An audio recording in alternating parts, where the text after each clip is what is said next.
ya itu kebanyakan dari temanku itu, jadi dia sering banget, dia bahkan sering ngirimin foto-foto, dia tahu kan nanya di sana ada masjid nggak, gitu bilang oh ada deket rumah saya ada masjid, terus dia motoin, dia sengaja datang ke masjid itu, dia motretin masjidnya gitu kan. Terus dia juga kasih tahu kalau di situ juga ada pertokoan yang umumnya tuh pertokoan halal gitu. Di situ ada yang misalnya dari imigran dari Timur Tengah, Afghanistan, kan banyak juga kan penduduk Australia itu kan multikultural ya, dari berbagai negara sekarang pada tinggal jadi warga negara Australia. Dan ada juga yang dari yang muslim, pendatang muslim gitu. Terus mereka bikin pertokoan yang halal. Jadi kata teman gitu, kalau kamu datang ke sini nggak usah khawatir, di sini makanan halal ada, masjid juga ada gitu kan. Walaupun minoritas, tapi kalau misalnya mau usaha ada gitu. Ya, kalau misalnya mau nyari yang halal tetap ada gitu, tetap tersedia gitu. Dan kotanya itu kota yang tenang, dia bukan kota besar, kotanya itu nggak sebesar Sydney gitu, jadi dia lebih tenang, nyaman buat tempat tinggal gitu. Jadi aku dapat banyak banget dari dia gitu.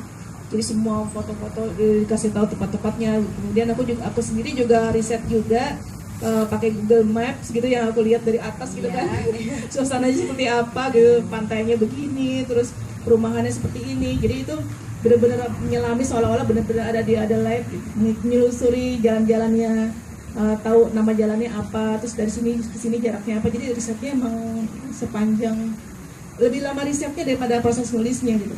Mungkin riset itu dari awal dikit-dikit kan ya, dapat info apa aku tampung, gitu kan.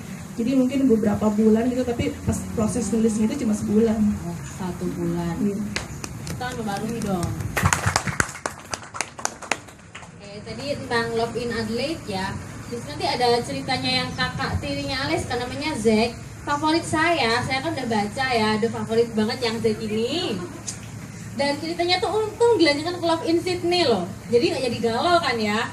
Di situ nanti Love in Sydney itu Mbak Arumi bisa ceritakan lebih lanjut tentang tokoh-tokohnya dan latar belakang itu kenapa milih Sydney gitu, dan tokoh-tokohnya siapa aja, silakan Mbak. Ya, jadi berlanjut setelah Love in Adelaide berlanjut ke Love in. Saya memang sengaja, jadi Gramedia ini dia memberi kesempatan satu orang kan untuk tema yang ini ya, untuk seri ini ya, Around the World with Love, itu ada 4 penulis. Dan masing-masing penulis itu diberi tugas menulis tiga novel dalam setahun, diterbitkan dalam setahun. Dan aku sengaja memilih trilogi. Jadi nanti aku bikin 3 itu yang saling berkaitan. Tapi bisa dibaca sendiri, tapi lebih enak lagi kalau dibaca semuanya gitu kan. supaya karena ya, seperti yang biar galaunya tuntas ya Pak ya. Supaya karena udah suka sama Zack kan sayang dong kalau sekali udah habis gitu kan. Masih pengen baca tentang Zack gitu. Ya udah aku lanjutin lagi di Love in Sydney yang lebih banyak lagi tentang Zack-nya gitu kan.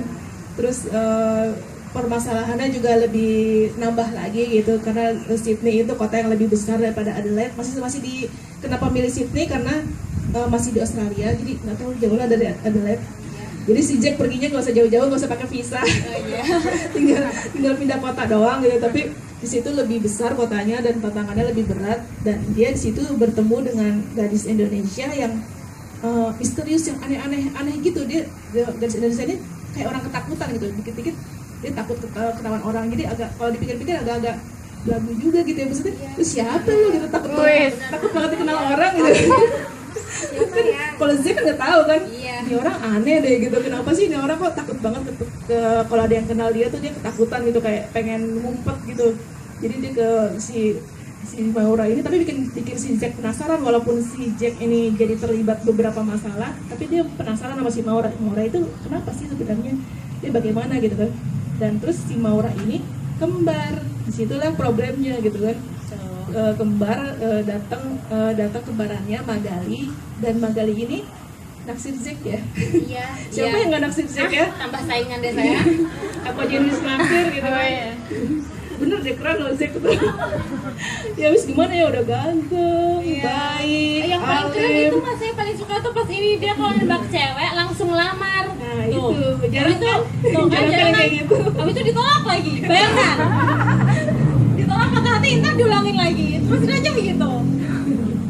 Cowok sekarang mana ada coba tuh, kalau nyari cowok itu yang langsung dateng ngelamar ya. Tapi kalau mau nolak mikir-mikir dulu ya, kasihan yang ngelamar loh dek.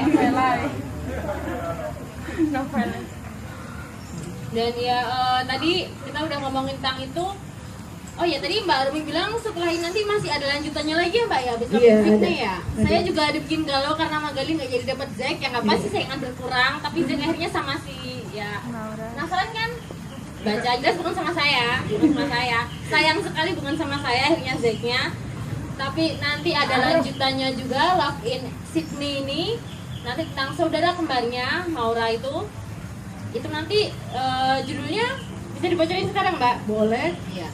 Love in Montreal nanti terbitnya masih lama, Oktober. PHP, saya yang di PHP sekarang. Saya penasaran, Mbak, ini nanti lanjutannya gimana? Nanti lanjutannya gimana? Katanya, nanti lanjutannya kalau iya kapan? Oh, Oktober.